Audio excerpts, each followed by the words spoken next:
Hello नमस्कार साथियों। आज जो है प्रीवियस ईयर के पेपर हम सोल्व करने वाले हैं। ठीक है। और आज जो है एनाटॉमी पर्टिकुलर सब्जेक्ट लेंगे। एनाटॉमी के जो है हम कुछ क्वेश्चन देखने वाले हैं यहाँ पर, जो आपके एग्जाम को लेकर जो है इंपॉर्टेंट क्वेश्चन है उनके बारे में, और जो प्रीवियस ईयर में भी आए हुए हैं उन क्वेश्चनों की हम जो है आज बात करेंगे। ठीक है।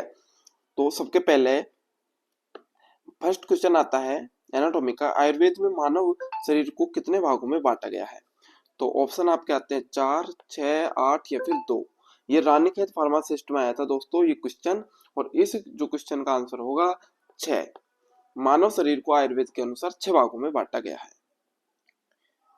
अगला क्वेश्चन पर आते हैं, शुक्र में कौन सा महाभूत नहीं होता? ठीक है, ये आरपीएससी कंपाउंडर भर्ती 2008 में राजस्थान की थी, उसके अंदर ये पूछा गया था। और शुक्र के अंदर जो है कौन सा महाभूत नहीं होता है? तो दोस्तों पंच महाभूतों की जो संख्या होती है आपके 5 होती है। पंच महाभूत आपके जो होते हैं 5 होते हैं। ठीक है। अग्नि, वायु, पृथ्वी, आकाश और जल।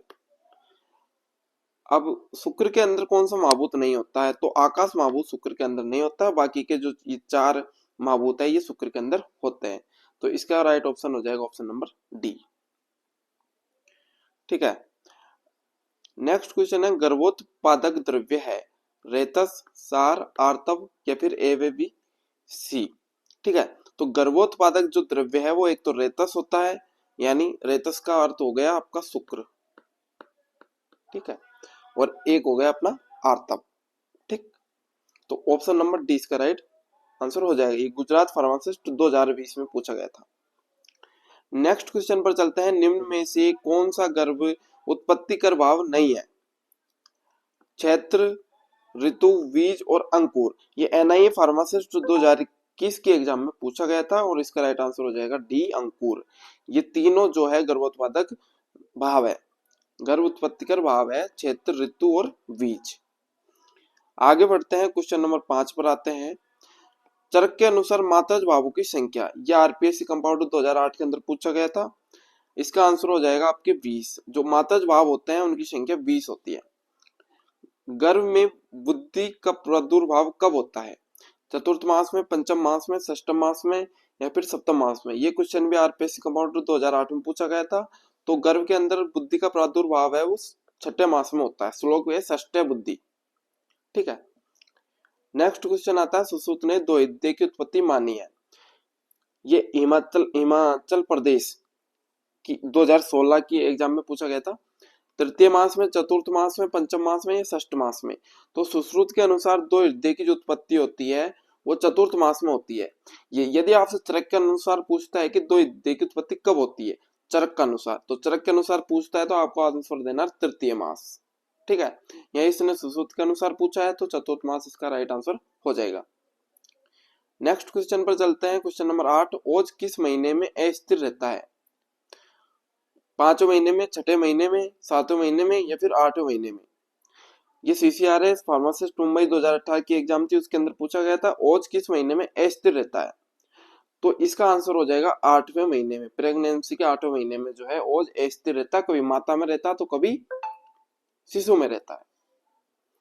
नेक्स्ट क्वेश्चन पर चलेंगे, गर्भावस्था के किस मास में गर्भ स्थिरता को प्राप्त कर लेता है? गर्भावस्था के किस मास में गर्भ जो है स्थिर हो जाता है? ठीक है।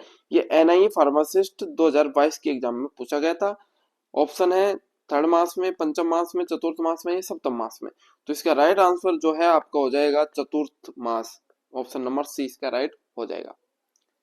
अगला क्वेश्चन है, अस्थि धातु उत्पन्न होती है मेद से, रक्त से, मांस से या फिर रस से? ये हिमाचल फार्मासिस्ट 2019 के एग्जाम में पूछा गया था, और जो अस्थि धातु है वो मेद से उत्पन्न होती है। आयुर्वेद में कितने प्रकार की अस्थियां बताई गई है? 7 प्रकार की, 4 प्रकार की, 5 प्रकार की या 2 प्रकार की? हिमाचल प्रदेश की 2016 के एग्जाम में पूछा गया था आयुर्वेद की। ऑप्शन नंबर सी राइट हो जाएगा। 5 प्रकार की जो है अस्थियां बताई गई है आयुर्वेद में। चरक के अनुसार अस्थियों की संख्या कितनी होती है? आरपीएस कंपाउंड 2008 के अंदर ये क्वेश्चन पूछा गया है, और चरक के अनुसार होती है 360 अस्थियां। यदि आपसे पूछे कि सुश्रुत के अनुसार कितनी होती है, तो सुश्रुत के अनुसार 300 होती है अस्थियां। ठीक है। नेक्स्ट क्वेश्चन है, चरक के अनुसार मानव शरीर में हड्डियों की संख्या कितनी होती है? यहाँ पर इसने हड्डियां दे दी है और यहाँ पर अस्थियां दी है, यही अंतर है, तो राइट आंसर एक ही और रहेगा इसका 360, ऑप्शन नंबर बी। ये CCRS में पूछा गया था। नेक्स्ट क्वेश्चन है, सुश्रुत के अनुसार अस्थि की संख्या 107, 306, 300 या फिर 108, तो option number C 300 right answer हो जाएगा। नलक संज्ञक अस्थि सामान्यतः होती है। नलक, question number 15 Himachal Pradesh pharmacist exam 2019 में पूछा गया। नलक यानी नली के समान, कैसी? लंबी, तो इसका राइट आंसर ऑप्शन सी हो जाएगा, लंबी। नलक का मतलब लंबी। अगला क्वेश्चन है आपका क्वेश्चन नंबर 16,